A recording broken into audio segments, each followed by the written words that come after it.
I'm sure a lot of you guys remember the old ceremonial hunting tradition of eating the heart out of the first animal you kill. Meat from those organs are among the most nutrient-rich foods on the planet. You can get those same benefits your ancestors craved via convenient daily capsules from Heart and Soil. Find out more at heartandsoil.co. And remember, use code MeatEater for 10% off your purchase. Outdoor adventure won't wait for engine problems. Things like hard starts, rough performance, and lost fuel economy are often caused by fuel gum and varnish buildup. Seafoam can help your engine run better and last longer. You simply pour a can into your gas tank. Hunters and anglers rely on Seafoam to keep their engines running the way it should the entire season. So pick up a can of Seafoam today at your local auto parts store or visit seafoamworks.com to learn more. Welcome to the Wired to Hunt podcast, your home for deer hunting news, stories, and strategies. And now, your host, Mark Kenyon. Welcome to the Wired to Hunt podcast. I'm your host, Mark Kenyon. This is episode number 122. Today on the show, we're joined by Todd Mead, who's going to share with us how he's managed to kill big mature bucks all the way from the big woods mountains of New York to the public lands of the Midwest.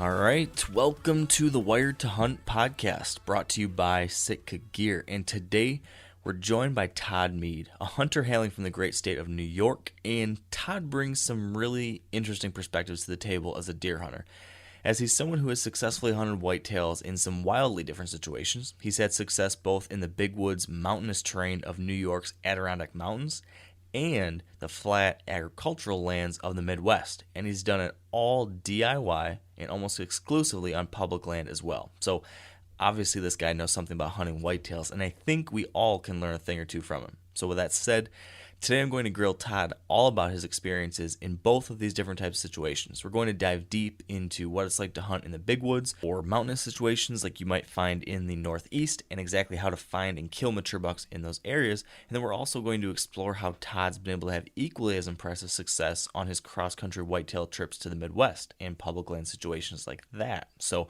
all in all, it's going to be a very interesting conversation, and I think a perfect way to kick off October. But before we get Todd on the line, we need to do two quick things.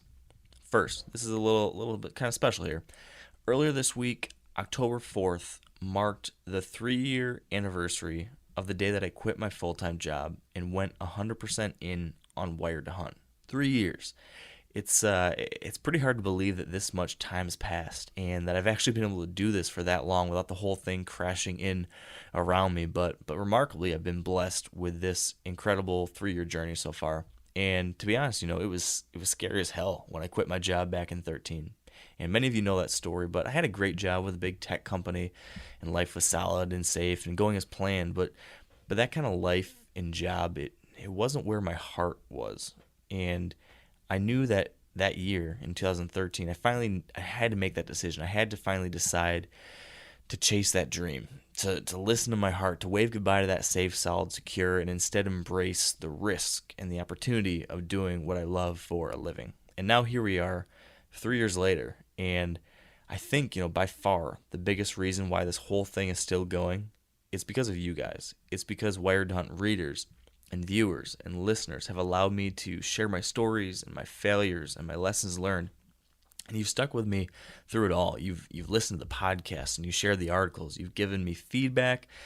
You've given props to the companies that have helped us, and so much more. And it's because of you that I'm getting to enjoy this 3-year anniversary today. So I just want to say thank you. Thank you. I can't say it enough, but I hope in some small way you can realize just how appreciative I am and how much the Wired Hunt community, really you all, mean to me. You guys are the best. I appreciate you, and thank you.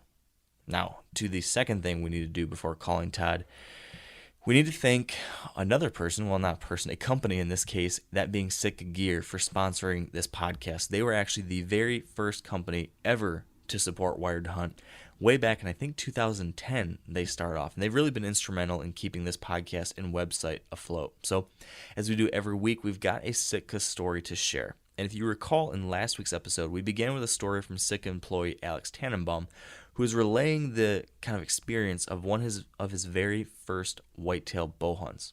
And when we left off, he was in the midst of a very close encounter that left him with some interesting lessons learned. About 35 yards out, they kind of, made a turn. It might have been because I made some noise. It's hard to say. And so I drew, and then they were all three of them looking like straight at me. And I'm like, oh, geez. And I still even haven't even like made a pick, like which one should I shoot? Like I haven't even thought that far ahead. I'm just like, I'm drawn and I got deer, and I'm like, that one. And put my pin on, and like nothing feels good about this shot. Like not a single thing. Like I'm just like, I'm shaking. I got nothing. But I didn't want to let down, because for some reason that felt like I would be like, I don't know.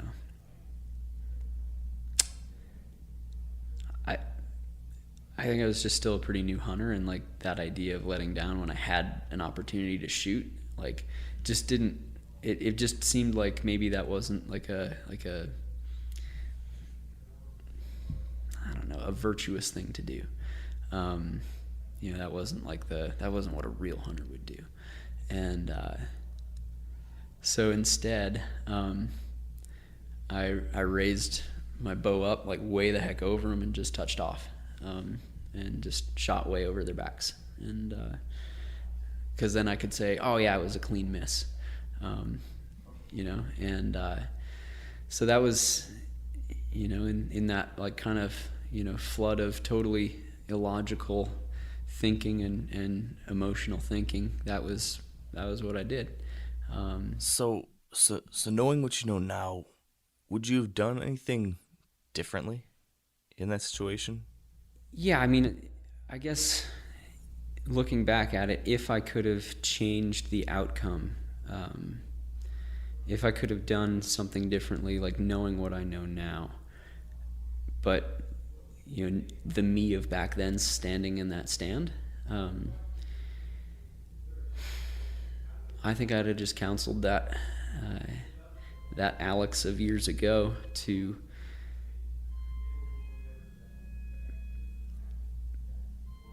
have like the comfort and the self-assurance that like letting down was okay, that I didn't need to let an arrow go to make the story better, or to make to sound more impressive to other people. That really, like, to have more confidence in my personal ethic. That's what I would say to that kid who was standing in that stand that morning. And that right there, my friends, was a Sitka story. If you'd like to learn more about Sitka Gear's technical hunting apparel, you can visit sitkagear.com. And now, let's get back to the show and give Todd Mead a call. All right, now with us on the line is Todd Mead. Welcome to the show, Todd. Thanks for having me, Mark. I appreciate you asking me to be a guest on your show. Yeah, absolutely. I'm excited to chat. It's been a little while. We actually, well, heck, I don't know when I first started hearing about you, maybe through social media or something, Todd. But as you know, we got to chat quite a bit this spring when I was working on a story for a magazine where we actually featured you in that, and I got to learn a lot about how you're hunting and the kind of success you're having. And to be honest, I was very impressed. So I knew eventually we had to get you on here and share what you're doing with the audience. So I'm excited to do that now. But I suppose before we dig into the hows and the whats of your hunting, can you just tell us a little bit about your background as a hunter and kind of how you got to where you are today? Sure, you bet. Right now, I'm 47 years old, and I live in what they call the Adirondack Park of upstate New York. and it's approximately 5 hours from New York City and an hour and a half south of Montreal, Canada. And it's a pretty mountainous region. Most people that are familiar with New York don't know that New York has mountains. And the Adirondack Park is it's approximately 6 million acres, and about 52% of that is privately owned. So the other 48% is open to the public for hunting, outdoor activities, etc. In the area, in the Adirondack Park, it was declared forever wild by Teddy Roosevelt, and he decided that you could never have motorized vehicles in there. You wouldn't ever be able to do any logging on the public land. So in some ways, it's really hard to hunt, and that's what I'm faced with because it's a mountainous area and there aren't a lot of deer. Like in the area that I hunt, there are approximately 1 to 5 deer per square mile. Wow. So finding the deer, that can be a really difficult task, and it's different from year to year depending on the feed. So originally, I got my start when I was a kid. My father was raised on a dairy farm, and he never really had a lot of time to hunt. As he got older, the dairy farm kind of went under, and then he went to work in a factory. So when he started working in the factory, he had a little more time, and he began to hunt. So he had a really late start. He was in his early 20s when he started hunting, and since he lived on the base of the Adirondack Park, he decided to hunt in the Adirondacks because it was easy to hunt close to home. So I mean, that's pretty much where I started. He was in his early 20s, which is when I was born. So my dad and I are really close in age. He's only 21 years older than me. So a lot of people think that we're brothers. And I kind of like it that way because my dad's also my best friend. So when I was little, he brought me into the woods, and he introduced me to hunting, but he never really forced me to go. And he always asked me if I wanted to go. And I never really took a liking to hunting. I always wanted to go fishing instead. I wanted to be like a diehard fisherman. I'd spend every minute I had in creeks, ponds, lakes, wherever I could go to catch trout. And I just didn't like killing things, and it just turned me off. And as time went on, I warmed up to hunting a little bit. And when he would come home, I would wait for him to come home just for him to tell the stories. And what really captivated me were the stories that he brought home. And I thought to myself, I think I'd like to do that. I think I'd like to make my own stories. And then we basically started hunting together. I got my hunting license in New York at that time. You had to be 14 years old to bow hunt. And I began bow hunting when I was 14. And then you couldn't rifle hunt in New York until you were 16. And that's when I began hunting with a gun. And in the early days, it was tough because I think my father and I were kind of learning together. He had learned quite a bit, but we used each other, and we still do today, to kind of bounce things off from each other and learn as we go. And I guess that's kind of where I stand and where I started. I'm definitely not an expert hunter. A lot of people, I have a collection of deer heads, and I bring them to shows because I'm an author. I've written a couple books on deer hunting in the Adirondacks. So to sell the books, I had to find a way to promote myself, even though I'm not really a self-promotional person.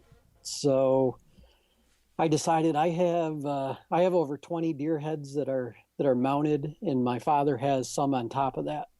So I decided the best way to sell books would probably be to go to these outdoor shows with the collection of deer heads as my display. So then I went to the shows, and I brought the deer heads as a display, and it was a huge draw. And then a lot of people began to think that I was some great hunter. And although it might look like I know what I'm doing on the wall, the reason that I got most of those deer is just because I spend so much more time in the woods than anyone else does. And if anyone spends as much time as I do in the woods, they're definitely bound to get lucky at some point in time. So I like it, but don't undersell yourself, Todd. You're doing a lot of things right, and I think, like to your point, the very most important of all things we could possibly be doing as hunters is putting in the time and energy, which definitely seems like you're checking the box on that one. But then also, I mean, right, you were hunting the Adirondacks and the big mountains and the big woods, which is this incredibly challenging environment. You were finding ways to kill, seemingly lots of mature bucks, the kind of bucks that, obviously someone in New York, but even anywhere would be pretty excited about. And then you also started changing things up, though, and then traveling out the Midwest, too, right? When did that start? Yeah, that's correct. For years and years, I hunted the Adirondacks. And if you're familiar with the Adirondacks, we have what we call diehard Adirondack hunters that will never, ever leave the Adirondacks. And because it's so challenging and so rewarding when you kill a deer there. There may be years where you might see one deer and it might be a doe. But if you see any buck, it doesn't even matter what kind of buck it is. It could be a spike horn, a 4-pointer, could be a monster 10-pointer. It could be anything. You're considered above average because some people go for a period of years without even seeing deer. So along the way, I was fortunate enough to start killing a lot of older deer and like good rack deer for the Adirondacks. Typically, the Adirondacks don't produce big rack deer as far as score-wise because all their energy goes to surviving the winter. So when all the energy goes to that, there's nothing left over for antler growth. And on top of that, there isn't much feed. They're pretty much browsers. And there's not a lot of mast or anything in the Adirondacks except for the lower portion of the Adirondack Park. So along the way, when I started killing a lot of these mature deer, my father was doing the same, and I became fascinated with big antlers. And I'm like, I would like to kill big deer, and I would like to see more deer, because I knew that I knew I would, no matter where I went, I knew I would have no problem finding deer if I could find them in the Adirondacks. So when we decided that we wanted to do something different, I began shooting what they call the IBO National Triple Crown. And I was pretty successful at competitive archery. And I don't know, I think it was around, I'm not sure of the time frame, but it was probably around the year 2002. I was shooting the third leg of the National Triple Crown, and I was in Southern Ohio. And there was this guy in my group, and I was shooting the semi-pro class, and he was shooting in the hunter class. And for some reason, they had him in a group of 3 semi-professional shooters. And this guy was really nice, and he was a local guy. He was from right there. He was trying to shoot so he could go home and he would be done with the tournament. So as we were shooting, I was telling him that, hunting was my passion, and I loved archery, but I never had a place to really bow hunt. So when he was done for the day, he asked me to go over to his car. So I walked to his car. He showed me this photo album of all these deer he had killed. And he said, well, what do you think? I said, oh, they're pretty impressive. I said, you'd probably never see a deer in a lifetime like that in the Adirondacks. And he says, since you don't have really many bow hunting opportunities where you live, what do you think about coming out here and hunting with me? So I asked him, I said, I would love to come, but my father's my best friend, and I really can't come unless he can come with me because I don't do anything without him. And he looked at me and he says, that's not a problem at all. So then we became friends, and he showed me some places to hunt in Ohio on public ground. And that's when I started my trip into the Midwest. And from Ohio, I just continued all the way across the states to Kansas. And to this day, I always take a week or two and I hunt someplace different in the Midwest. I might randomly pick it out, or I might hear about it from somebody else like I did from this guy. And then I just go and I hunt and I see what happens. So that's kind of my story of how I transitioned from the big woods to the Midwest. That's awesome. Well, I want to talk about both of those two different situations because we've got a lot of listeners that fall into one of those two camps. But I suppose let's first start where you started. We don't get to talk to enough people that hunt in areas like you do in the Adirondacks or in the Northeast, but there's so many listeners that do. And so I'm excited to kind of pick your brain about how to do this because it's so different from hunting here in Michigan or Ohio, where you've got, lots of ag land and small wood lots and easy little pinch points and different things like that. I mean, it seems like it's a totally different ballgame. So I suppose, can you first, you've kind of elaborated, you've touched on this a little bit already, but can you just kind of set the stage a little bit for us? What is this big woods mountain hunting like in a spot like where you're at in New York, and how is it so different than what the rest of us have? Okay, to the average person, it would be really scary because, like where I hunt, there's no intersecting road from probably about 20 miles from the point that I enter the woods. Wow. So if you get lost and you're going in the wrong direction, you're going to have mountains to cross, or rivers to cross, mountains to climb, swamps to navigate through, and it's really hard to not be intimidated, which is one reason why not a lot of people hunt it. So when you go into the woods, you have to respect the woods, but you can't be afraid of it. And you have to know how to use a compass. A GPS is good, but a GPS won't do you much good if it stops working. So I've learned to navigate with a compass. My father taught it to me when I was young. And I pretty much rely on a compass, even though I carry a GPS Rhino.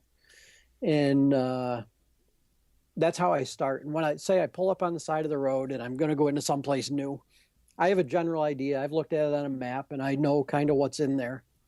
And what I do is I look at different areas that I think I want to go to. Like if there's a mountain that tapers down into a big swamp, I'll look at that, I'll circle it, and I'll be like, okay, that's the first place I'm going to go. So say it's 3 miles back in the woods. If I've never been in here before and it's daylight, I'll just pick along and I'll observe as I go, and I'll make my way to that place that I circled on the map.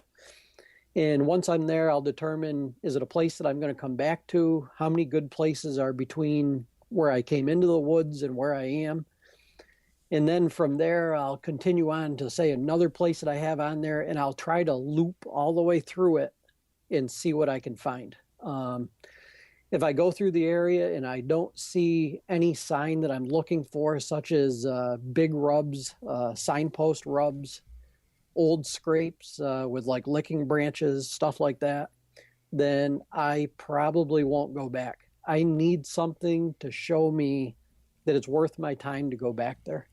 So this starting point, I think, at least for me, and I'm betting for a lot of people, beginning in an area like this seems like the most intimidating portion of the whole hunt, when you have this vast wilderness, all this landscape, and it's like, how do I find deer? How do I even start? You mentioned the fact that you would look at maps, and one example you said was that you would look where a mountain dumps off into a swamp. So can you talk a little bit more about what these different spots are that you look at or look for as starting points? So that's one example. What else would you look for on a map to say, okay, that's a good starting point, and this is a good starting point? What are some of these key places you would kind of focus in on to find where these deer might be to begin with? Sure. I'll tell you, this is my favorite thing to do. I'll look at a map and I'll see, I'll try to find what I call a bridge. And a bridge is going to be something that takes you from one area to the other. And let's say we have, just to compare, like we have an ocean on both sides of the bridge. Okay. And then on the opposite end of each side of the bridge, there's a landmass there. So I look for the bridge that links things. And an example of that would be, say I'm going along and I find a bunch of beaver ponds, and these beaver ponds block the deer from going through them. Like most likely they're not going to swim through the pond. And then on the other end of the beaver ponds, there's like really rugged cliffs. They're straight up and down cliffs. So the deer can't navigate it because, they're not rock climbers. So I have a bridge. They have to find a way to get on the other side of the beaver ponds and travel on this side of the cliff. So if you can find something like that will funnel the deer through an area where they have no other option, that's going to be most likely a really good place in big woods. And there are a lot of different places like these. The examples I just used them because I have a place that I've killed a lot of really nice deer that is just like that. And but it could be a variety of different things. It could be It could be like a river. I mean, deer will swim rivers, but if they can go along the river and then they find an easier spot to cross the river downstream, like where it shallows out or something, then just look for things that send the deer in the same area. Like they really focus them in one area where they don't have an option. Okay. So that makes sense. So we're looking for funneling features. They're different funneling features than what I have in Michigan or Ohio. Instead of two big fields and a little narrow strip of timber, it might be, like you said, it's all within timber, but there's different terrain features or water features or things that still have the same effect. Do you key in other like topographic features too, like saddles and ridges, points, that kind of stuff too? Yeah, there are some really good places when you're hunting big woods, and you, like what I mentioned earlier, when you find a swamp at the base of a mountain, that's usually going to be a really good spot. And the reason being is you'll usually find a runway that goes along the swamp. And along those swamps, there are usually a bunch of scrapes, rubs, etc. And the reason it's good is because the does will travel on the edge of the swamp, and bucks can be on the ridge above that. And if the wind's blowing uphill, then they can get a whiff of it. And say the buck goes down into the area by the swamp, he has an easy escape route. He can either go back onto the mountain or he can just jump into the thick cover in the swamp. So like when I find a swamp, it's definitely one of my first places I go, just because usually that's where you're going to find the most sign. Another thing too, in swamps, like I've seen it in the Midwest, but not like in big woods. You'll find signpost rubs, which are rubs that the deer will come back to year after year. And when you find these signpost rubs, that's usually a really good place to sit, because just like a scrape, a number of different deer will visit the signpost rub. And you can usually, in the area that I hunt, you'll find them like on black ash trees. And they'll always be in like a lowland, swampy type area. Sometimes if you're in the area and you're looking for those things in the spring, it'll be underwater. But for the most part in hunting season, they're usually pretty visible because the sign will take you past them. So how do you use that kind of sign? This is one of the things that I'm always curious with different people. Everyone kind of says that they pay attention to rubs and scrapes, but I'm always curious about how you're actually factoring that into your strategy. So, okay, you find this signpost rub or you find a big scrape or something. Are you actually now going to hunt like right over that? Or is that just like a piece of the puzzle that tells you, okay, this is a good general area, and then you look more? I mean, how do you use specifically the sign that you see? Yeah, that's exactly it. It's a piece of the puzzle, but you have to put the puzzle together. Like now in that general area where you found the signpost rub, you have to look for all the other puzzle pieces. You need the corner pieces to the puzzle. Without the corner pieces to the puzzle, that signpost rub sitting there is all it's going to be is a puzzle piece laying in the pile with the other pieces. So when I find that, I know it's a good area, but now I have to determine what's the best area for me to sit in here. Usually what I'll do is, now that we have trail cameras, stuff like that, I'll put a bunch of trail cameras in that general area, and I'll try to determine where are deer going in the daylight.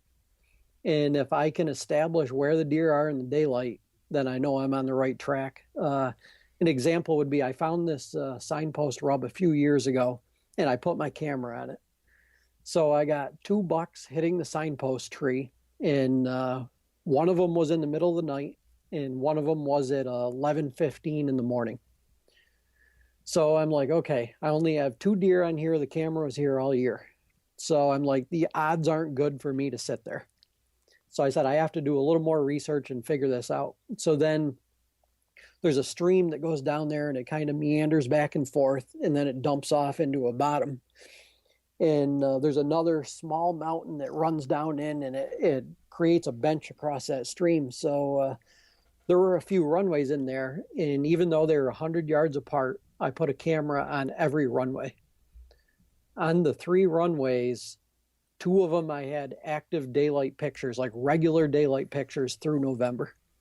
And the other one, there were some pictures on there, but nothing in the daylight. And all these runways are only a few, 100 yards apart or whatever. And so then I just used that to determine, okay, deer go through here in the daylight. I have a lot of pictures And it's not like the Midwest. You're not going to have a lot of pictures, such as like hundreds of pictures. Like I think I had 4 daylight pictures in 3 weeks. So I'm like, okay, this is a good spot because you see so few deer. Mm-hmm. So after I found that, I determined that that's the place. And then after finding that and then sitting there, then I was able to to see deer and pass deer up where before it was just a shot in the dark because I found the signpost rub, but I really didn't put the pieces of the puzzle together. And then after they all directed me over there to where those 3 runways were, which was just over the next hill, then I knew I had that puzzle figured out. So then it's time to go to the next one. So on the trail camera piece, can you elaborate on the details of how you're using them? So it sounds like you're finding a general area, doing some on-foot scouting, and then you're fine-tuning with trail cameras. But like, when do you put out the cameras? How long are you running them throughout the year? How often are you checking them? I'm kind of curious about that stuff. Yeah, this is a tough one because I'm not around a lot. So what I used to do, this is a new area I'm hunting, and I haven't hunted it in, I randomly hunt it. I don't hunt it a lot. So I kind of want to know what was going on in there. So what I did is the first year in there, I put the cameras in July. And by, what the hell was it? By the end of August, I had no cameras left because bears destroyed them. Oof. Bears pulled them off trees. They smashed them on the ground, and it was just a mess. Jeez. So that first year was a disaster. So I'm like, okay, I can't do this. I can't put them in here that early because for some reason that early the bears get them. So then I started putting them in. Our muzzleloader season usually opens the second weekend of October. So I'm like, okay, I'll put them in the second weekend of October and I'll leave them there through the season, which is usually the second weekend of December. And what I did is I put them in there in the beginning, and I always put some of them on scrapes. Like if I that area I was just telling you about, I found a primary scrape with a licking branch in there. There's a bunch of rubs around it, and it was on a runway. So I kicked the scrape out, and I put buck urine in it, and then I put a camera on it. And then there were 2 runways on each side of that, and they were well-used runways. And I decided, well, I'll put cameras on both of them. So now I have those 3 cameras right there. So I have one on a scrape that they use every year, figuring I'm going to get most of the bucks in this area because they're going to come back to that scrape. So then I went in, I checked it the next week because I'm going to every weekend. I'm only in there on the weekend because it's too far for me to hunt like after work, stuff like that. And then I go away to the Midwest. I usually leave for the Midwest the 1st of November. So I have that 1 week to check it. So I go in there, I check all of them. And when I put that camera on the scrape, the next week I had a daylight picture at 9 o'clock the next day from when I put it on there. Wow. And it was a really, really good buck for the Adirondacks. And the two cameras on the runways had nothing on them. So then now I'm in the Midwest. So then I come home, and when I come home, I usually come home on Thanksgiving week. So on Thanksgiving Day, I'll drive my few hours north and walk my few hours in the woods, and I'll hunt, the morning and early afternoon for Thanksgiving, and I'll go in and I'll check them. I'll check every camera I have in the woods, and then I'll determine what I'm going to do from that point until the end of our season. And so really, I only check the cameras. I check them probably 3 times a year. I check them that first week when I come back from vacation in the middle of November, and then I check them the week after that going into the last week of our season. And then I'll make any adjustments on whether I think I'm in I could be in a better spot and things like that based on what I see on the camera. So typically, and maybe this is different now that you spend time in the Midwest, but do you spend a lot of time hunting in that October time period, or are you usually waiting till later during gun season, when you can still hunt and stuff like that? It's funny you asked that because I thought about that today, and I'm like, I think he's going to ask me this question. I don't want to answer it because I have to be truthful. But yeah, for 20 years, from the time I was 16 until the time I was 36, I can count on one hand the number of days I missed in our entire season in New York. And those days I missed, they were all because I was sick. Wow. And I remember one year I missed one day because I was really sick. I couldn't get out of bed, and my father killed a really nice buck on that day. And then I missed 3 days on another year because I had like the flu and I couldn't even get out of bed. And they're the only 3 days I missed in those 20 years in the season in New York. And what happened is when I started going to the Midwest, I started getting a little less ambitious as far as going into the big woods because I know that I'm not going to see any deer. And I mean, I'll see deer, but the work you put into it to see the deer, it's beyond what most people can comprehend. And I always put the work in back then. But now as I've gotten older, I wouldn't say I've gotten lazy, but I'm like, maybe I'm smarter because I know what I'm going to see in the woods at that point in time. Right. So now I back off a little. Like, I mean, I've hunted one day so far, but next weekend our muzzleloader season will open, and then I'll be in the woods pretty much every day. Just because I always think in the back of my mind, this could be the day. Right. Right. So how do you deal with that though, as a hunter, knowing that you're going to see so few deer and that, that this type of hunting is so much more difficult than, what guys are dealing with in these other states? I mean, what's your advice for another guy that's got a similar situation like that? How do you handle that? How do you deal with that knowledge, that painful knowledge that this is a very difficult hunt? I just wrote an article about this for New York Outdoor News, and I think I'm a little bit different than most people because that when I don't see any deer, it drives me. Like, I want to hunt harder because I'm like, I want to see a deer and I want to see the deer that I want to see. So a lot of people will get discouraged, and I'm kind of the opposite. I hunt with my buddy Brian, and he gets really discouraged, and I don't really get discouraged. I get more confident as I go. Like, I can always feel it when I'm getting close. I'm like, I'm getting close, and I'm not sure if I'm convincing myself of that or if it's really happening. But I always do these things to make myself realize that, the next minute could be the minute that you shoot the biggest buck of your life in New York. And what I do, I use little things like if I see new sign that I hadn't seen before, or I go through some new country, I'm like, this could be the place.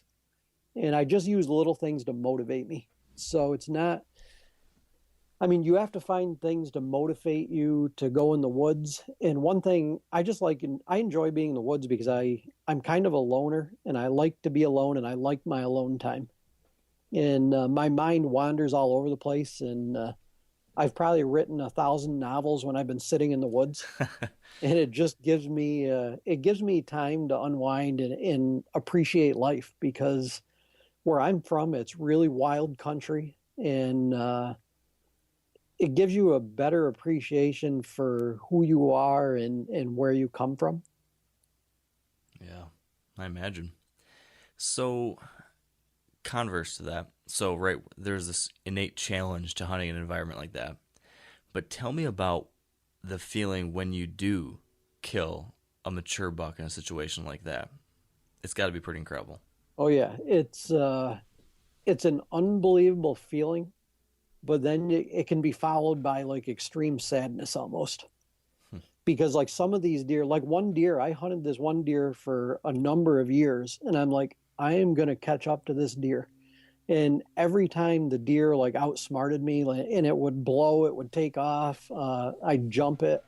And for big woods, that doesn't happen usually too often, because usually you don't find the same deer in the same area, because they're kind of wanderers, they're nomads. But this one deer, like we just went back and forth. It was like a nonstop battle. And then there was this really, really crappy morning. I mean, it was brutal. It was nasty. It had snowed all night. The snow, it was on the trees. You couldn't see anything. And I was sitting there, and I heard like a little noise, and I looked over, and the deer was looking right at me. And I had my gun in my lap. I picked the gun up, I put on it, and it was almost like we looked at each other, and I could tell the deer was saying, "Oh shit," and but there was nothing he could do. And then I just pulled the trigger, and it was over. And it was, I don't know. It's kind of, I don't know if you can compare it like this, but it's like watching a movie, and then the ending comes, and you almost want to cry because it's like, oh man, that sucks. I knew that was going to happen, but that sucks. I can You know what I mean? Like 100% relate. yeah. So I don't know if that's a kind of, explains it well enough, but that's kind of how it feels like. Yeah, it's a perfect analogy. You don't want that movie to end. Yeah, exactly. I completely understand what you're saying. I there get for so sure. caught up in the challenge that when I accomplish the task, like I'm not, I don't know if I'm ready for a new task. It's like, okay, I haven't had enough of this one yet. Yeah, I've experienced something similar for sure. I was kind of curious, as you mentioned a second ago, about the fact that you don't bump deer very often in this kind of area because there's just not that many deer. Yeah. How do these deer react to hunting pressure? I mean, do they get so little hunting pressure that it doesn't bother them, or do they freak out because they're not used to seeing humans, and when they do, it's like this huge change? They do both of those things. I've seen deer do both, both ends of the spectrum. It all depends on the deer, and every deer is different. Like I have this one deer that I've been chasing around now for a few years, and it's weird. Like I'll put a trail camera up, and then I'll leave, and then the deer will be in that buck will be in the picture within an hour of when I left. Wow. Yeah, and it happens every single time, and it's almost like he's toying with me, like he's watching me or something. Yeah. And then I have this other deer.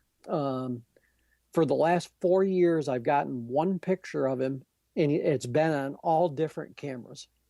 And as soon as that deer sees the camera, or like the picture, it takes a picture, he's gone because I have it on like video, and the picture comes first, and he bolts out of there so quick, it's unbelievable. And so, I mean, every deer is kind of different. And I've had deer that I've jumped and they've stood up and they've just turned around and looked at me and I've shot them. And I've had other deer that I've never seen them again. So it's kind of it's kind of like people. Each person is their own person. And in this area, kind of each deer is their own deer. Right. That makes sense. So kind of going back to like the building blocks of a strategy in this kind of situation, right? It sounds like a lot of what you're doing is focusing on finding these funneling features, something that funnels deer through them. But do you ever spend time actually trying to find bedding or feeding areas in a spot like this? Or does that even exist? Is it all just bedding and feeding?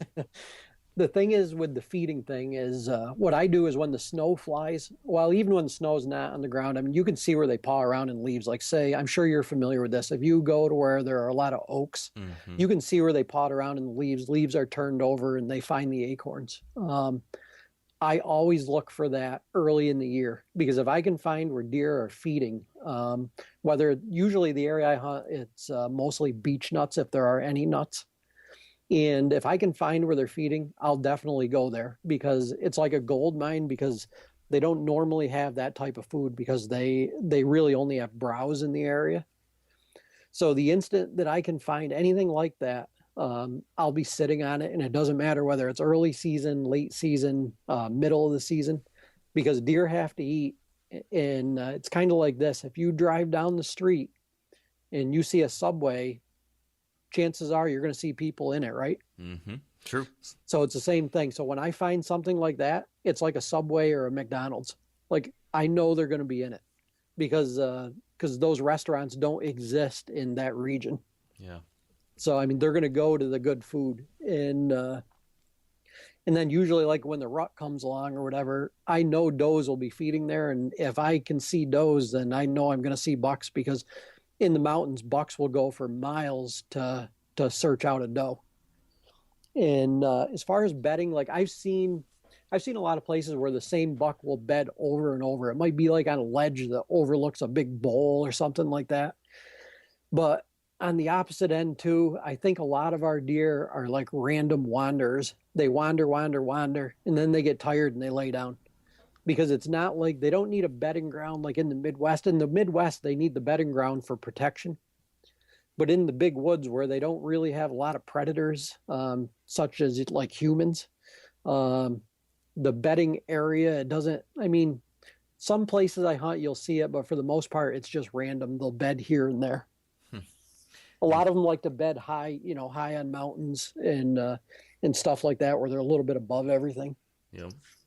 What do you think is the biggest mistake that most guys or girls are making when hunting in places like this? Because most people, I'm making an assumption here, tell me if I'm wrong, but most hunters out there in the Adirondacks or New Hampshire or Vermont or wherever, Pennsylvania, where they're hunting this hilly big woods country, most of these people are not killing the big old bucks, the few big old bucks that live out there. So what are these people doing? What's the most common mistake that these people are doing that's keeping them from killing that big old one? I don't know if it would be a mistake, but most people just don't have the drive. I mean, it's like what we just talked about. You need to go, go, go, go, and go without giving up. And most people just give up. I mean, they just don't have it in their mental makeup to keep on going. But as far as the people who hunt all the time that actually, they hunt every day and they just can't catch up to them, there are a bunch of different things that probably contribute to the reasons why they're not successful. And one of them is, I think that people go too fast. Like they're ram, and they don't pay attention to the clues that are around them. It's like what we were talking earlier with the puzzle pieces. As you go, put the puzzle together. Don't just walk through the middle of all the pieces that are laying on the floor. Yeah.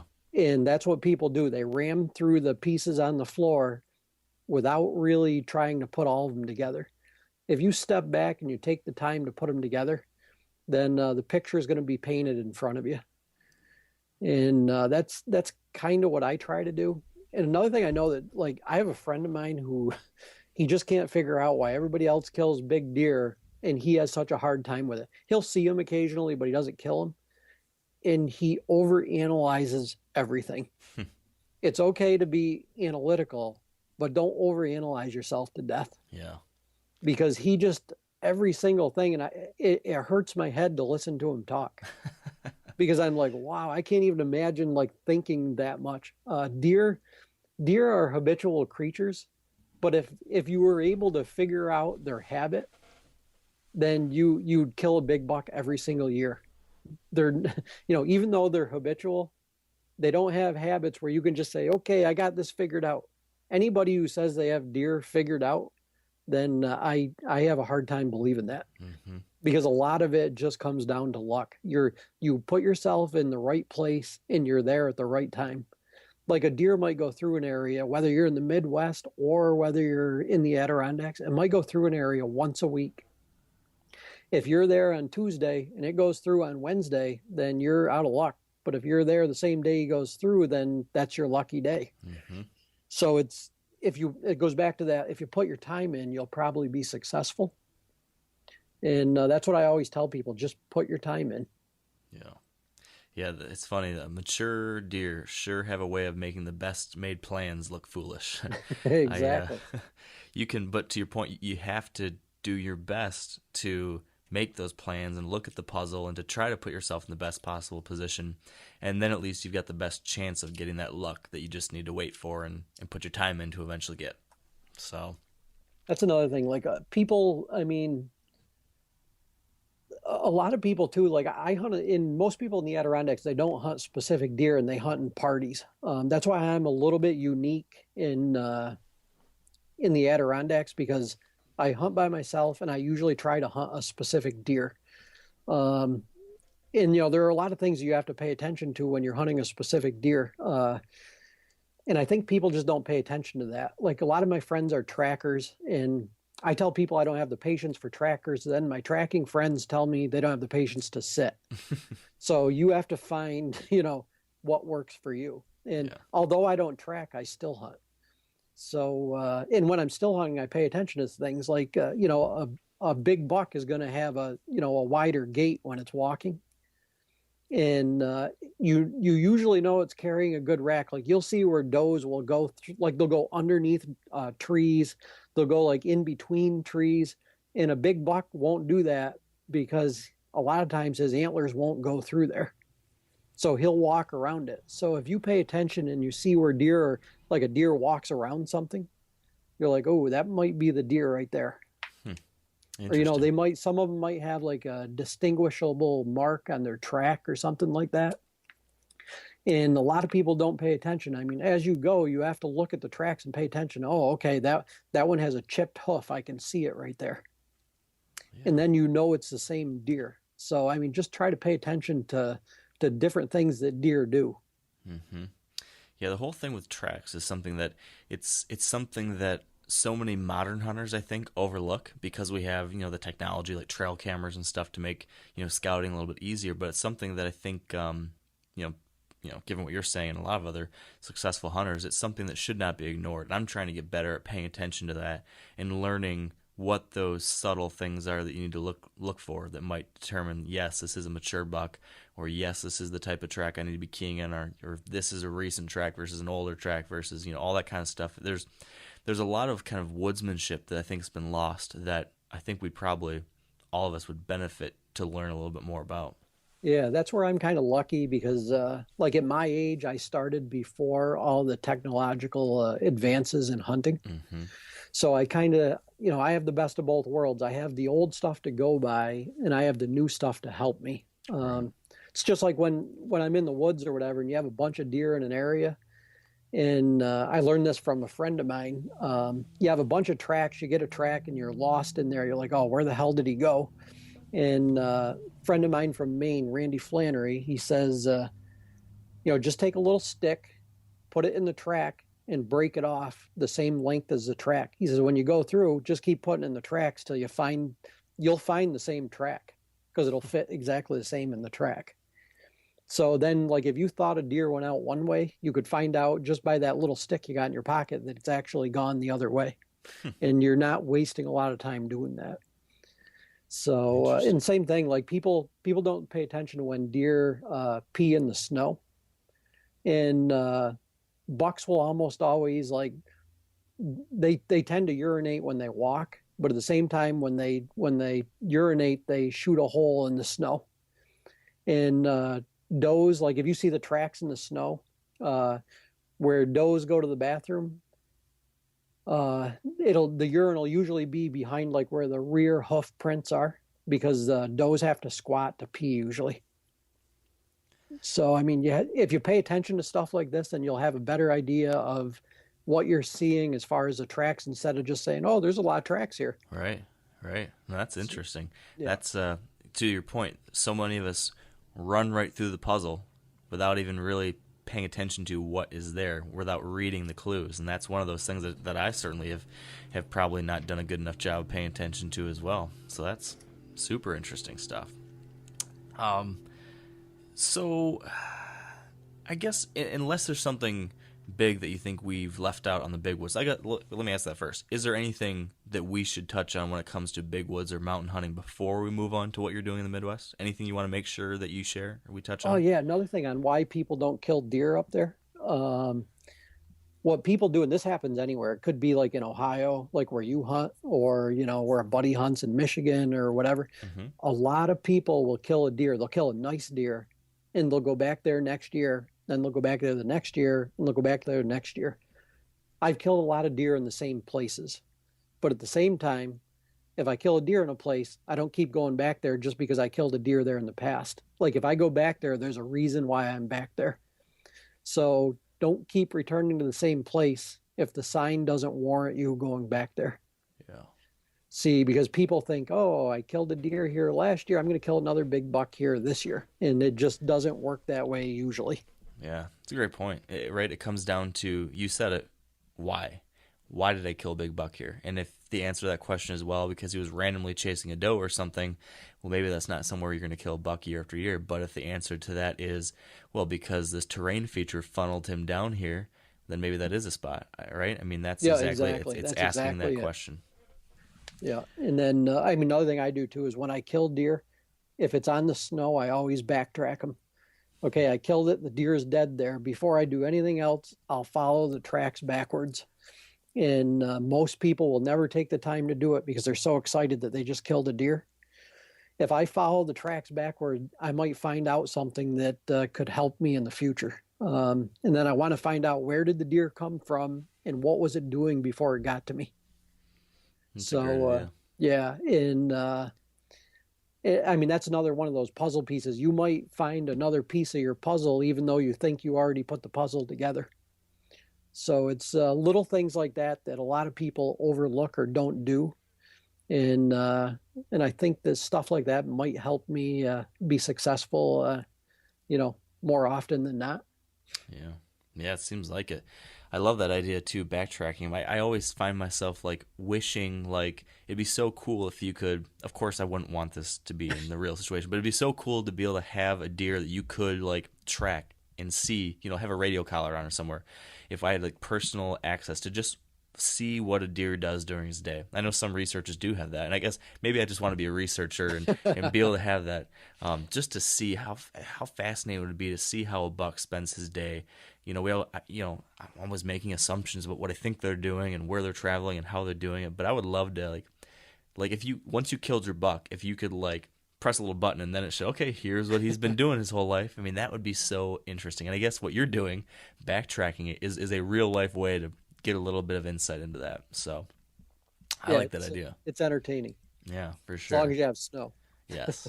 Yeah, that helps a lot, which is trickier. It seems like these days we don't get quite as much of it as I feel like I did when I was younger. But so let's talk about when you made that transition to heading out west. We've talked to a number of different hunters over the past couple of years who live in different parts of the country that travel to the Midwest. And I think there's lots and lots of people like that who have their week of rut vacation maybe, where they're going to go to their big buck Holy Land state, and they've got to fit in all their hopes and dreams into that 7 days or whatever it is. You've been able to do this consistently, successfully. Let's start at the beginning. How do you start that? How do you even pick like where you're going to hunt? What's a good, because you're doing most of this on public land, I think, right? Yep. So how do you even begin that? How do you pick, okay, this is a good public land spot, this isn't, or anything like that? But actually, before we make this shift, let's pause briefly to thank our partners of this podcast episode, Maven Optics. And Maven is a relatively new company creating high-end optics like binoculars and spotting scopes for serious outdoor adventurers, but they're doing it differently than anyone else out there. And the biggest differentiator is that they only sell direct to the consumer through their website, and this allows them to do a couple things. First, because they don't have a retailer middleman, they can sell these very high-end optics at significantly lower prices than the other optics manufacturers out there. And secondly, they're also able to offer a huge amount of customization options for these optics. I'm talking all sorts of different builds and colors and camos and engraving and all sorts of really cool stuff. But what do you really get when upgrading to a high-end optic like this? That's what I recently asked Maven co-founder Brendan Weaver. Well, I think it's a lot of money. I don't mean to downplay that. You can buy a decent binocular in Walmart, and it works for a lot of people. $1,000 is a lot of money to spend on something, and so it takes a lot of consideration. And I guess what I tell people is that if whatever you're doing is kind of aimed at going out super early, staying out late, and the value that you get during those 2 times of the day, if that's a high value to you, that's when you're going to see something like what we put out there. That's when you're going to see the difference.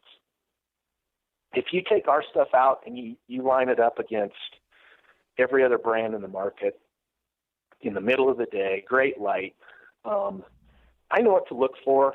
You can show people the differences in it. And granted, you're going to see a big difference between something that's super cheap and what we're putting out. But it's that extra, 45 minutes to an hour, and sometimes even longer than that you can get in a day from using something like a Maven product. Because if you don't get to get out there and hunt all that much. And a lot of stuff happens early and late.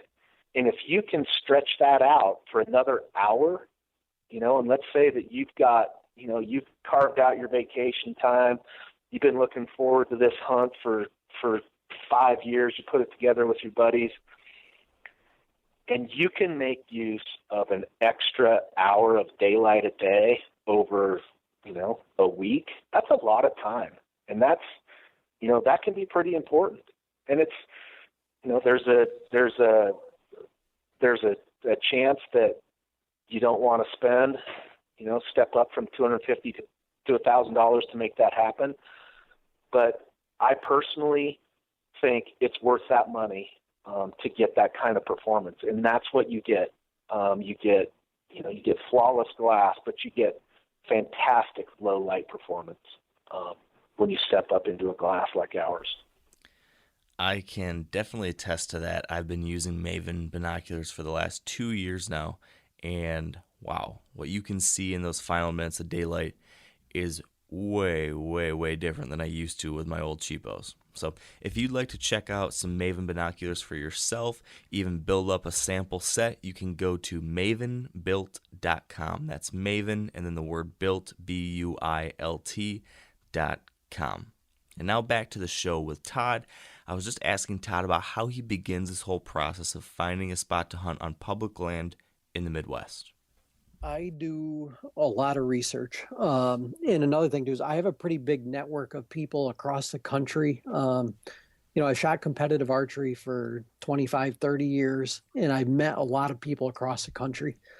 So that usually gives me a relatively safe area to start. Like if I know somebody that lives, say I know somebody lives in Michigan or whatever, and I say, well, how's the hunting near you? And then we talk a little bit, and I'm like, well, if I was coming out there hunting, where do you think a good area of the state would be to go? And, they give me their opinion, then I'll go online, I'll look at it, and I'll start looking around a little bit, and then I'll search different hunting forums to see if anybody talks about those places. And I guess you'd call me a stalker. Like I don't say anything. I just read all the stuff. Mm-hmm.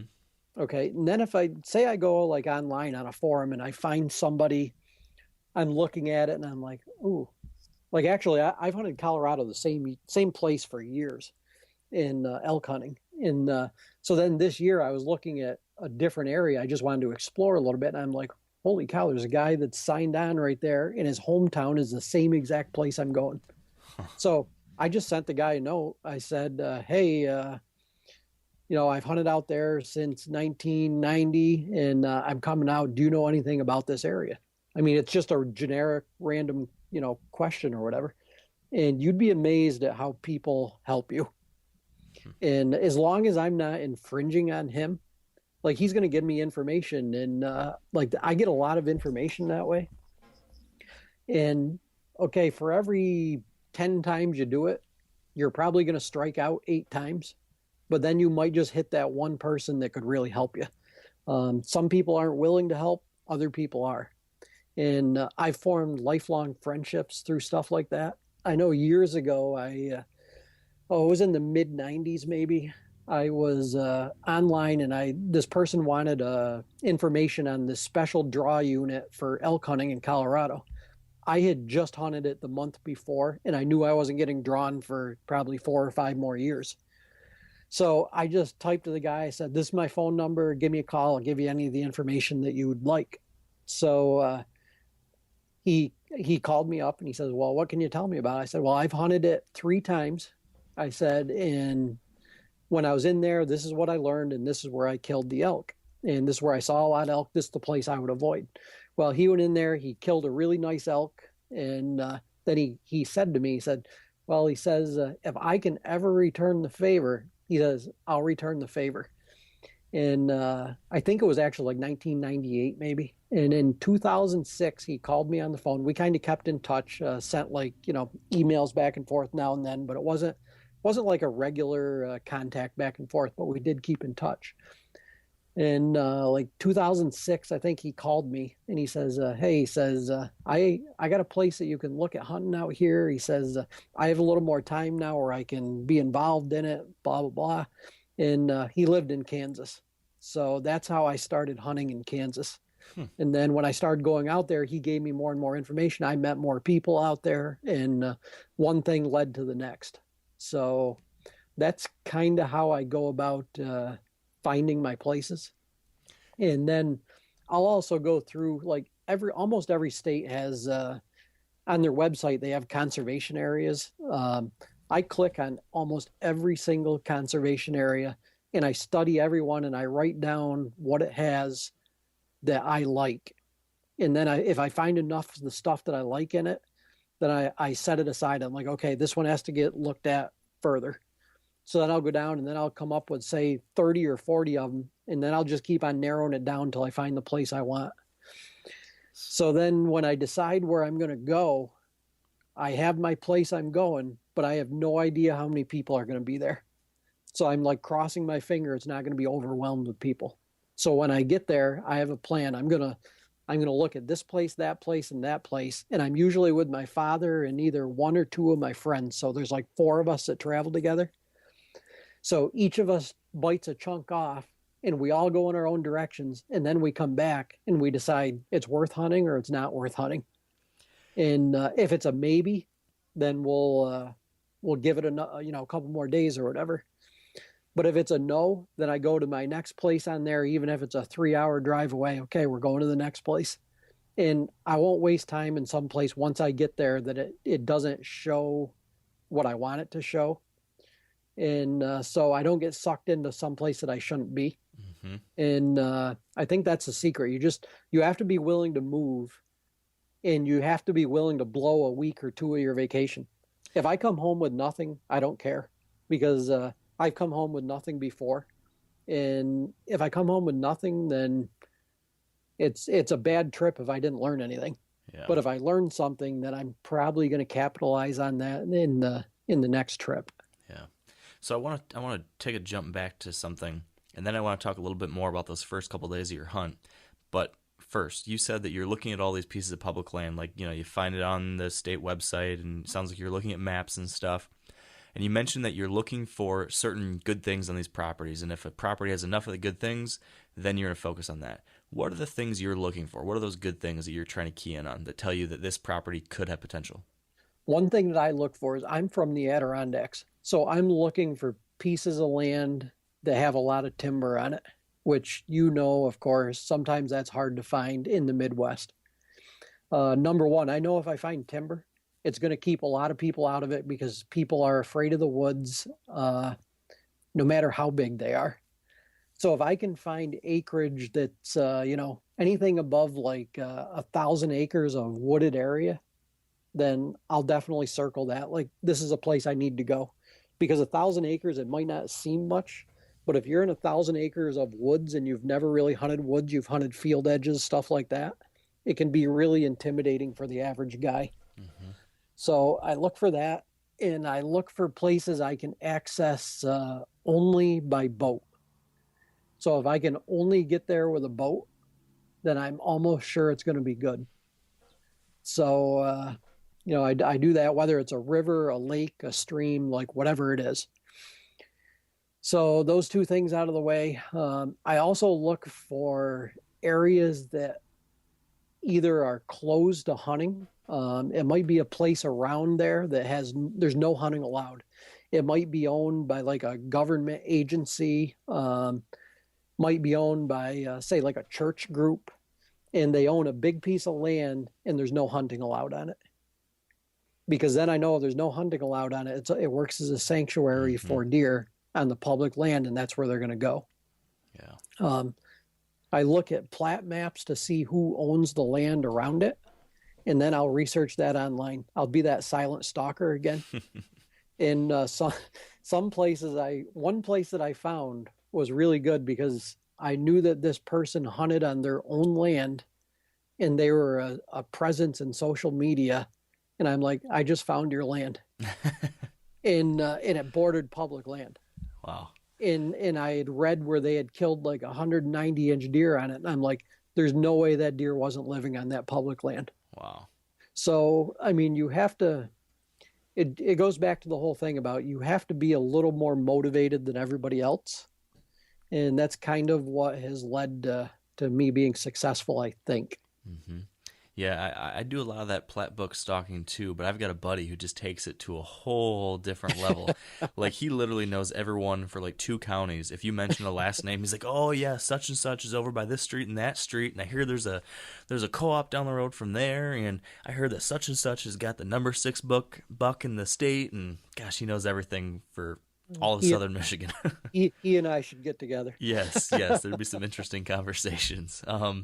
Actually, I'll tell you one of the best places I ever found. Yeah, let's get it. I was driving down the road, and my dad and I had a general idea. Somebody told me, go look in this area, and I'm in southern Ohio.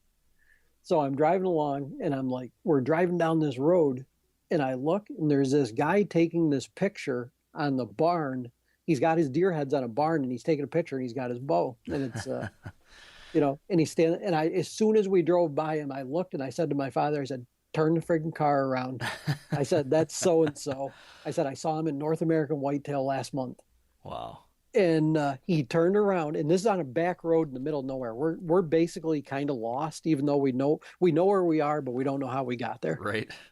So we meet this guy, and we start talking to him. He introduced himself, and of course, I know who he is, but I know his name, and I know him from reading about him. Right. But I don't personally know him. So then we talk back and forth, and he's saying, oh yeah, he thinks we're not pretending we're hunters or anything. We're just kind of like, oh, those deer are cool, blah, blah. He doesn't know the first thing about us. So anyhow, we got a bunch of information about him. And then it turns out like the picture that he was taking on the barn, it showed up in another bow hunting magazine. Jeez. And I'm like, interesting. And then everything he's talking about in there, I'm like, I know exactly where he killed this deer. And it bordered all public land. Wow. That's pretty awesome. There's some good stuff down that part of the state, that's for sure. Yeah. So I mean, it's like I said, a lot of things are just luck. Mm-hmm. I mean, I was lucky to be driving down the road that day, and he was there. I would have never known that he lived there because I wasn't doing the old plat mapping down there because it was just a place I was randomly looking at. Mm-hmm. So I love it. Sometimes you just gotta be present and out there trying, and just sometimes the luck will fall into your lap. That applies to hunting or finding places to hunt or anything like that.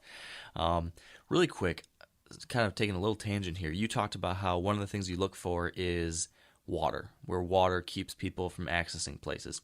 And when we talked earlier this year, you told me about a pretty cool little lightweight canoe, I think, or kayak or boat that you use to access these spots. What was that? Because that sounded like a tool that a lot of people would find handy. Back here in New York, a lot of people do like backcountry fishing in ponds where they have to carry boats for miles into the woods on trails, and some of them go, like cross lots with no trails.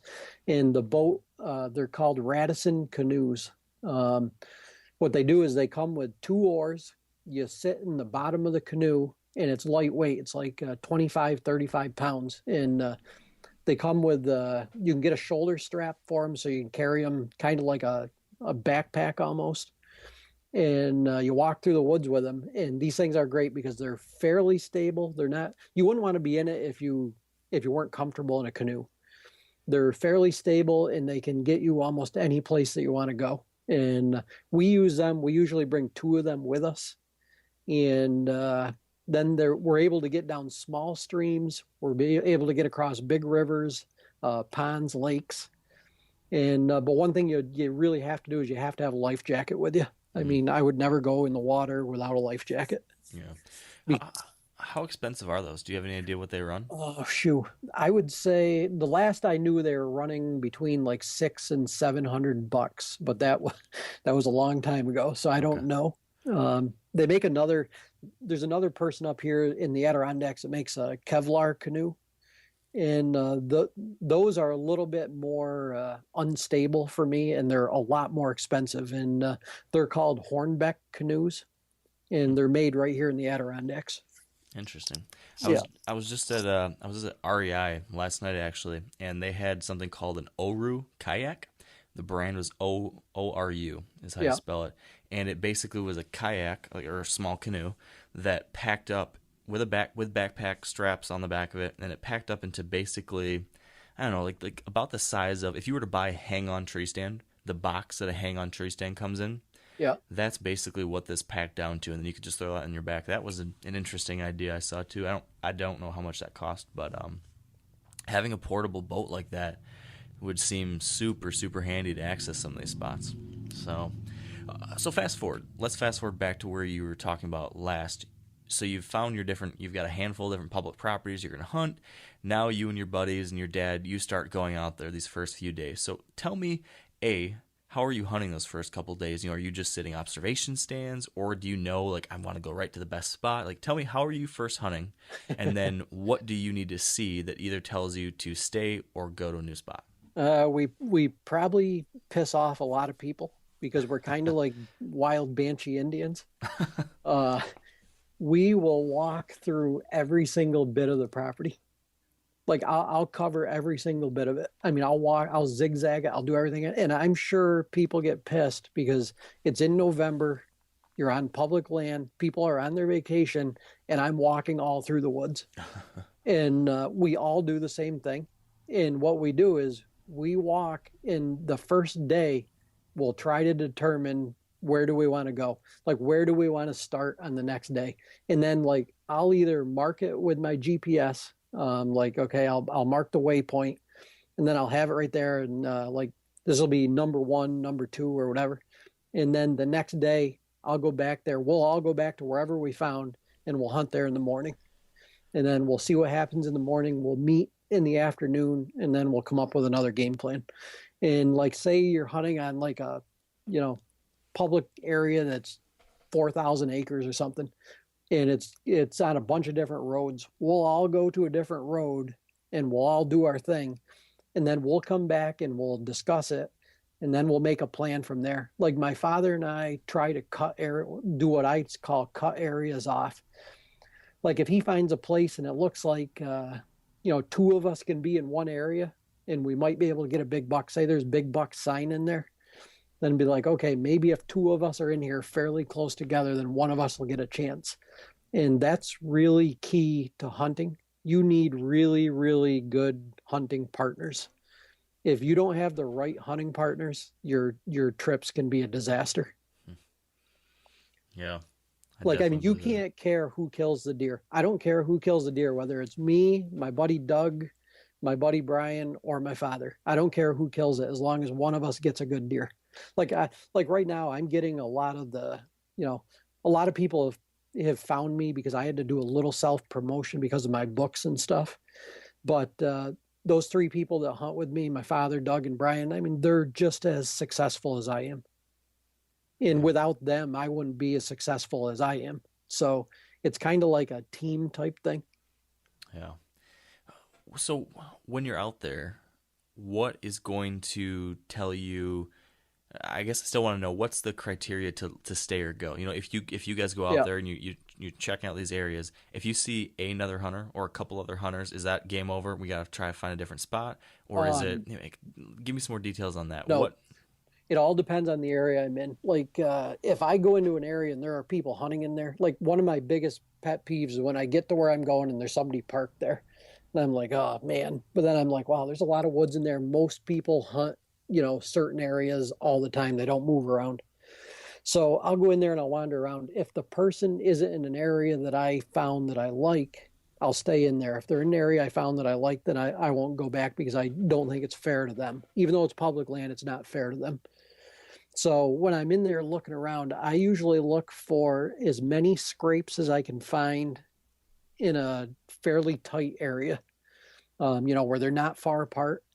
And I look for multiple runways that come together, like maybe 2, 3, 4, 5 runways that all come together around those scrapes. And then I need some thick cover around there someplace. And those are the places that I usually look for. If I find all of that in one place, like usually when I find a place like that, I go back to the camp and I show my buddies and I mark it on my GPS just so I know where it is. So if they want to go there and I'm not going there, I could just give the waypoint to them. They can go find it. Mm-hmm. And I mark on there the killing tree. Nice. Because usually when I find a spot, I'm almost sure we can kill a good buck there. Yeah. So how are you actually hunting a spot like that then? I think you said that you hunt that first morning and then come back and meet up. But the rest of the hunt then, let's say you find this good spot, you set up, do you hunt all day during the rut on these trips, or do you move around throughout the day? Tell me a little more about that. Yeah, it depends on the day. Throughout my hunting career, no matter where I've been, whether it's been in the Adirondacks, the Midwest, or wherever, during the season, you're always going to have 1 or 2 days where deer are just going bananas in the woods. Like, I mean, there's deer running all over the place. You're seeing bucks, one after another. A day like that, like when I come across that day, and I'll know when it is when it happens, I'll sit where I am all day. I won't move. On other days, I base it on the activity through the day. If I get to, I usually sit until 11:30 or 12. If I get to 12 and it's kind of slowing off and there's not a lot going on, I won't really go out of the woods. I'll just move to another spot. So I'm still in the woods, but I've just moved my location. So that way I'm staying active and I'm just moving around. And I'm not like I'm not going to wear a spot out. I'm just going to keep on moving and moving and moving. Okay. So, what about trail cameras? Do you use trail cameras on these Midwestern trips at all to help you scout these public spots? Oh yeah, I use them, and the thing with using them is you just have to be willing to throw $100 out the door because people are gonna steal them. Last year Brian and I were walking around and I saw this really big buck. It was probably like a 160-inch deer, and it was going away from us. And my father he didn't feel well, and he was sitting on this like ditch, and the deer was going right towards that ditch. And I said to Brian, that deer's going to walk right by my father. And sure enough, it came out into this opening, but then it sensed something was wrong and it went the other way. So anyhow, we went out and we met my father, and he decided he was going to sit in there the next day. Well, on the way to meet him, Brian and I found this incredible scrape, and there was a huge rub there. I mean, it was as big as my thigh. And so we put a camera on it because it was really active, and I was pretty sure it was that deer, even though I wasn't positive. So I'm like, I want a picture of that deer. So we put the camera on there, and then my father, we walked around my father. He found a spot for the next morning. So we're like, okay, next morning comes. I dropped the two of them off there, and then I continued up the road to go to another spot. So I come back to get them, and Brian says to me, "You're not going to believe what happened this morning." I said, "What?" He says, "Some guy came crashing out of his tree stand with his flashlight, got in your father's face, grabbed him by the shirt, asked him, 'What the F are you doing in here? Blah, blah, blah. You're ruining my whole hunt.'" Ugh. And this is an hour before daylight. So, wow. And my father's like, "What the heck, buddy?" So my father just moves, he moves his stand, and he goes and he sits someplace else. So we didn't go back in there because we saw the guy's vehicle there. I know what his vehicle looks like now. So I could see it there the next few days, and then it cleared out. So my father decided, well, I want to go back in there and hunt again. We'll see what happens, because the area was fairly large. So he goes back in there, and I told him, I said, when you're down in there, it's probably like 5 days later. I said, when you're down in there, get that trail camera for me and bring it out. And he comes out to the car. I said, "You get my trail camera?" He's like, "It's not there." Ugh. So I know who took it. I mean, there's no doubt about it. And it's like, and then what we do is we have a term for those people, and we just call them, when you pull into the parking lot and you have somebody like that, it's hope we don't meet angry man today. Yeah. Because you're going to get a lot further ahead if you're not angry man. Yeah. How do you deal with other hunters out there? I mean, I know some guys that like to, just keep to yourself. I know some guys that when they hunt public, they talk to everyone they see, and they kind of try to say, "Okay, I'm hunting here, you're hunting here. I'll try to stay out of your hair." How do you try to manage those interactions to deal with that best? That's really difficult at times. It depends on the other person, to be honest. I'm fairly quiet, but my father's like the mayor. He has to talk to everybody in town. So he gets all the information we need. And I mean, I talk, but I don't go out of my way to talk. Mm-hmm. But if my father sees somebody at a tree stand, he'll walk right over to him, talk to him, ask him how long they've hunted there, blah, blah, blah.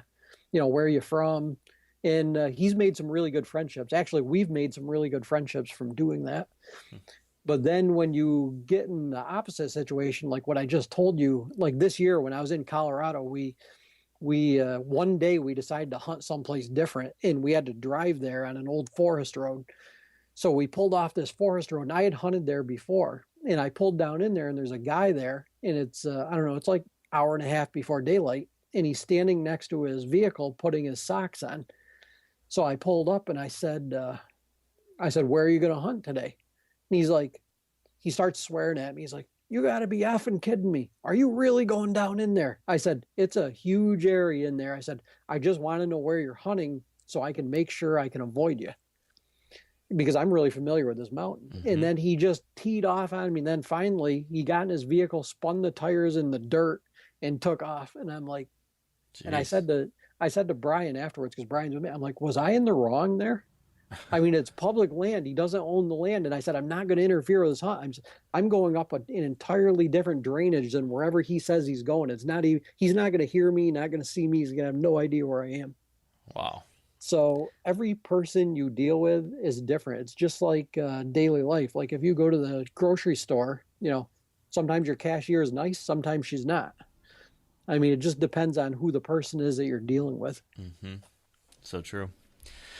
So back to your hunt, back to one of these hunts. You're targeting lots of times thick cover with some, you know, in the cover type scrape areas, lots of different runways coming together.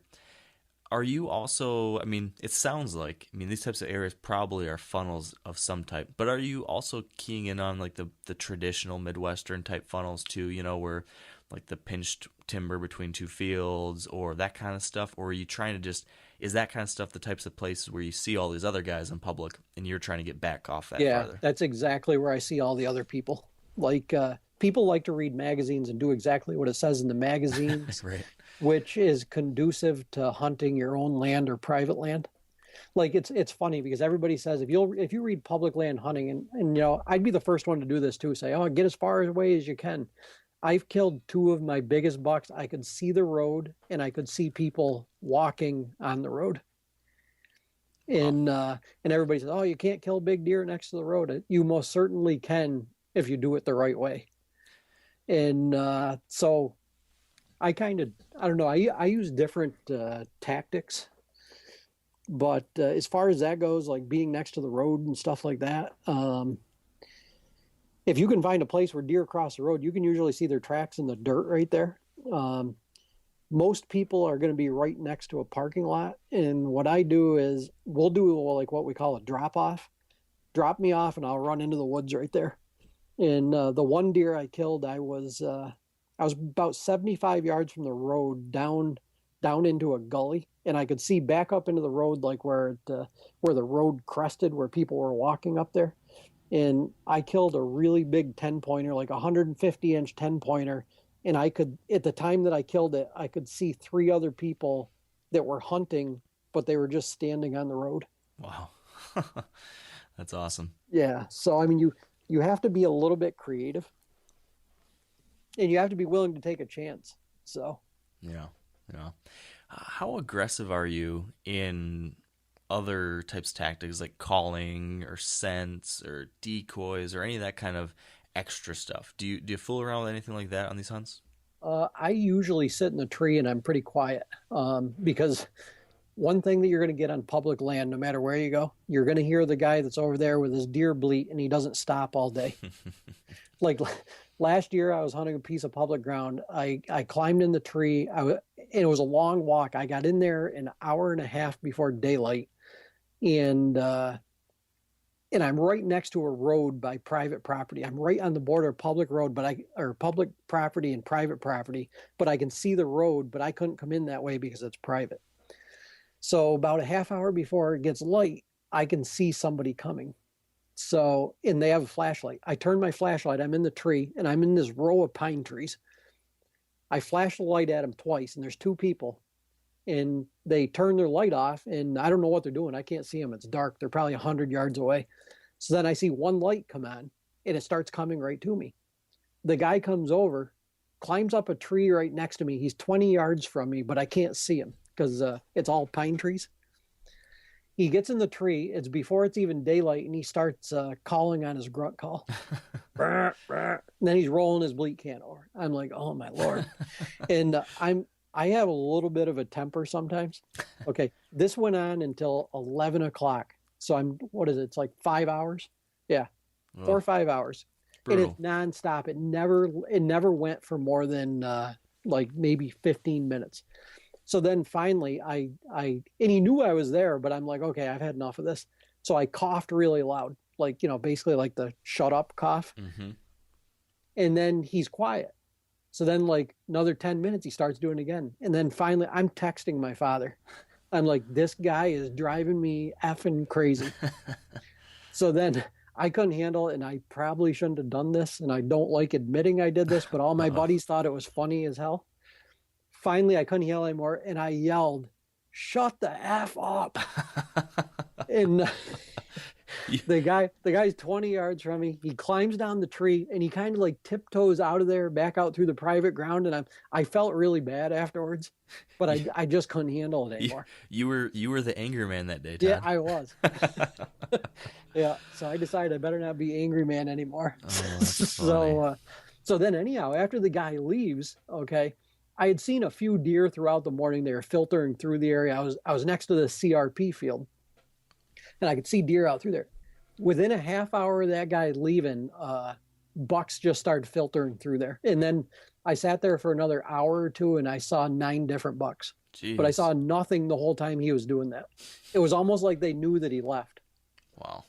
Yeah, so that's my story of entertainment. So speaking of setting up tree stands in the dark and stuff like that guy was doing, or we climbed up next to you, what's your tree stand setup? That you're using for these types of hunts? Because it sounds like you're moving around a lot and you're kind of setting up on the fly. What do you use? How do you go about doing that in a way that's not messing things up?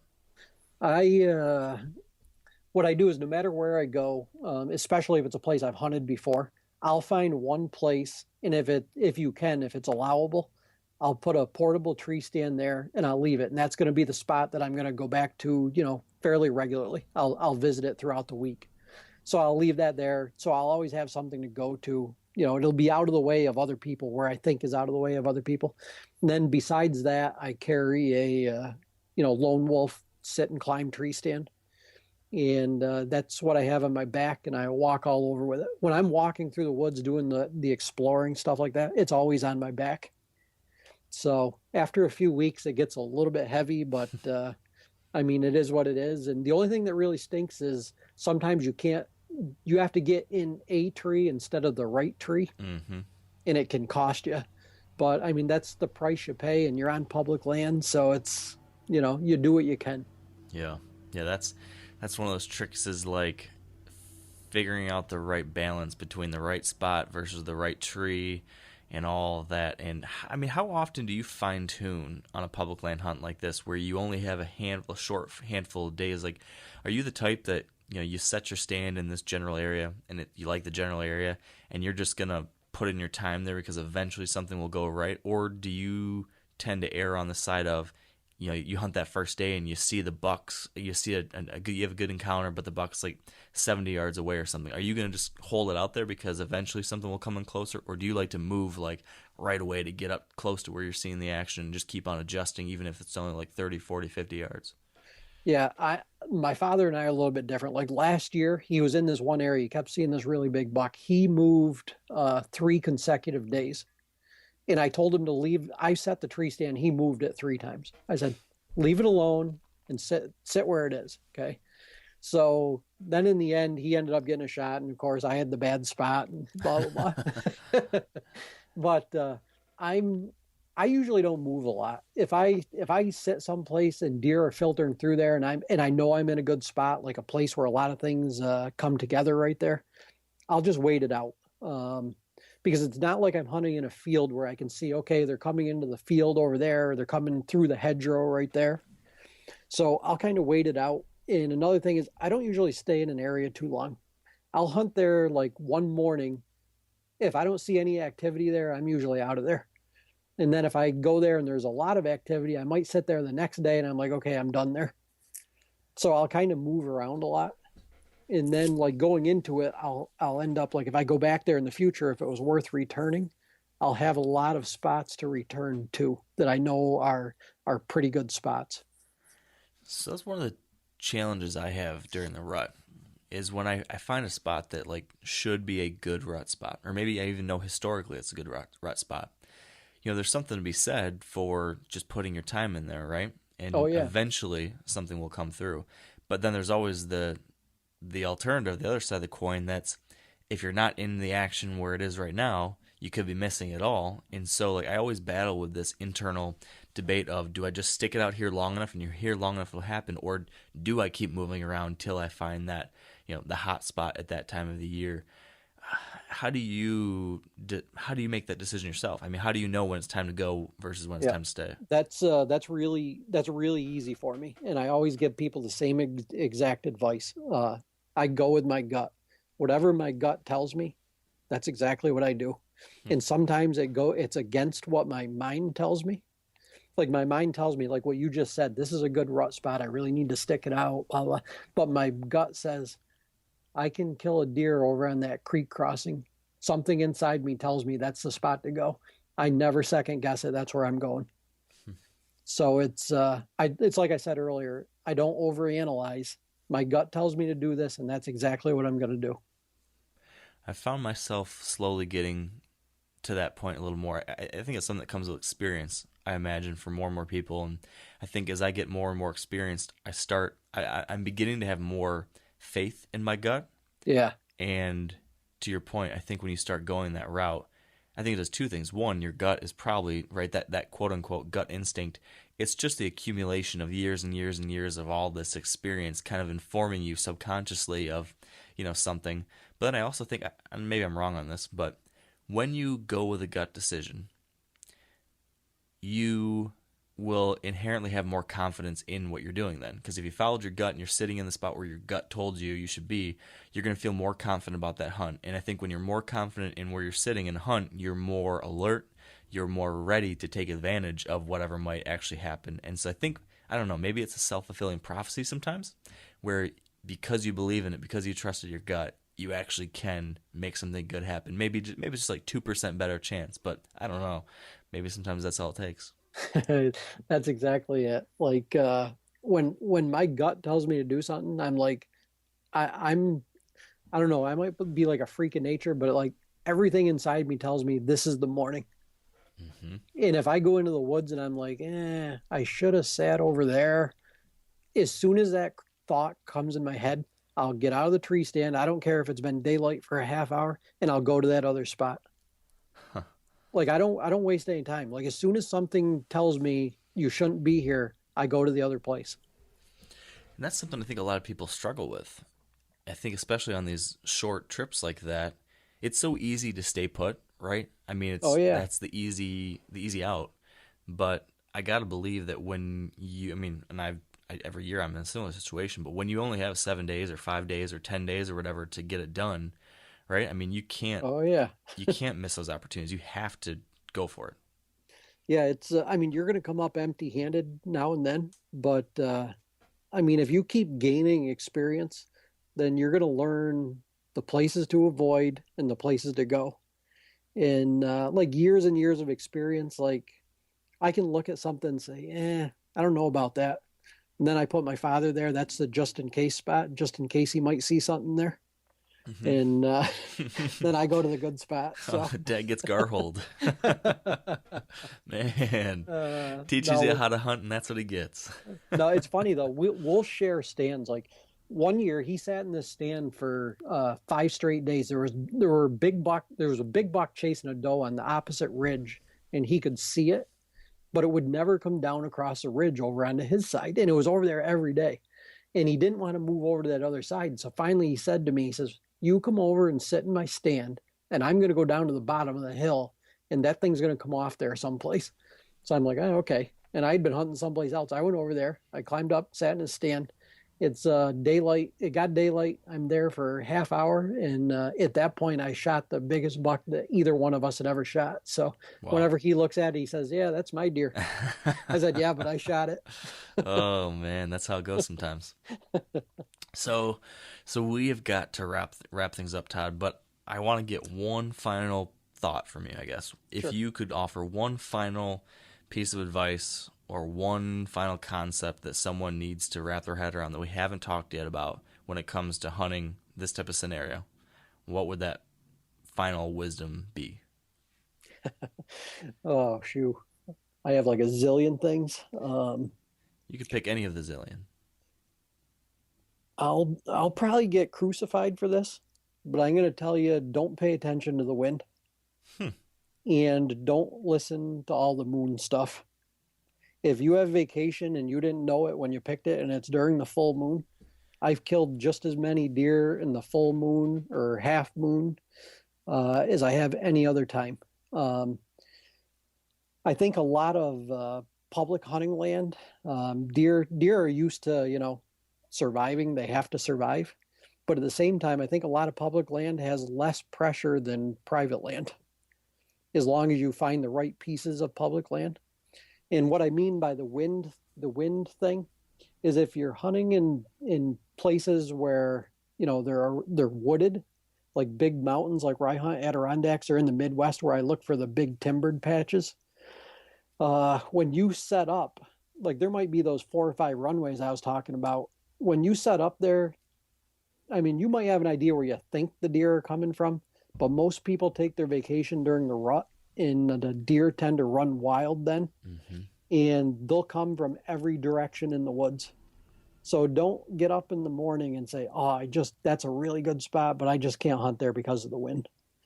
Because the wind does funny things. I've been in a stand where I knew the wind was bad, like what the wind said on the weather app.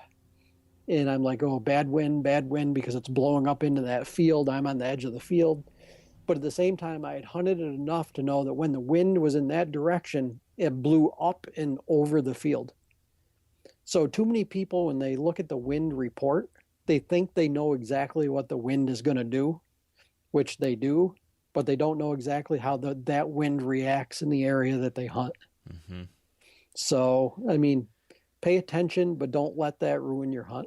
Right. I think there's something to be said to, what you were just saying, like when you have such a short time span to hunt this area, sometimes you do have to push all the chips in on the right spot. If everything else is right, but the wind's a little wrong, it's either you don't hunt the good spot and you never know, or you do throw a Hail Mary and, you're never going to catch that touchdown if you don't throw the Hail Mary once in a while. Exactly. So that's a very, very interesting thought there, and makes a lot of sense. People can crucify me now. Well, I'm sure you'll be all right, Todd. So this has been super interesting. I enjoy these types of talks where it's something that's applicable in lots of different situations. It sounds like a lot of things you're doing, they can work all over the country, whether you be in Indiana or Kansas or Pennsylvania or Vermont or Michigan. I think there's something we can all take away from this. So thank you, Todd. And if anyone listening wants to check out your books or anything else you've got going on, is there anywhere they can find that online? Sure. I have a couple different websites. My main website is just my name. It's toddmead.com. Then I have another website. It's called adktrailcam.com, which is it's basically a bunch of trail cam pictures from the Adirondacks. And you can find me on Facebook. I'm on there. It's just my regular name. I don't know what my profile picture is right now. It might be an elk or something on there, since there are a number of me in the United States, I guess. Yeah. You're probably the only Todd Mead standing in the mountains, though. Yeah, something like that. I hope I am. Awesome. Well, Todd, thank you so much for joining us and for sharing all this insight and expertise. And as we kind of alluded to earlier, too, people should look for a little bit more from you in some upcoming issues of the magazine, right? Yeah, hopefully. Yeah. Hopefully the author made me look good. That guy's a real piece of work from what I understand. Barring some unfortunate surprise, I think there'll be an interesting story written by me featuring some cool stuff from you and some other guys. So keep an eye out for that in a future issue of Outdoor Life. And with that said, Todd, I guess good luck the rest of the season, and please stay in touch. All right. Thanks a lot, and good luck to you and your friends. Thank you. And with that, we will wrap this one up. But before we go, we need to thank our partners who have helped make this podcast possible. So big thanks to Sitka Gear, Redneck Blinds, Huntera Maps, Yeti Coolers, Ozonics, Carbon Express, Maven Optics, and the Whitetail Institute of North America. And like I mentioned last week, give these guys a shout if you appreciate them helping out with this podcast. Or if you end up trying some of their stuff out, let us know. We'd love to hear about your experiences. And with all that said, thank you all for tuning in today. I hope you enjoyed this conversation with Todd. Good luck in the woods, and as always, stay wired to hunt.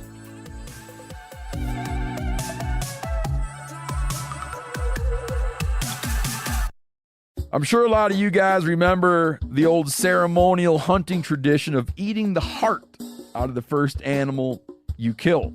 Meat from those organs are among the most nutrient-rich foods on the planet. You can get those same benefits your ancestors craved via convenient daily capsules from Heart and Soil. Find out more at heartandsoil.co. And remember, use code MeatEater for 10% off your purchase.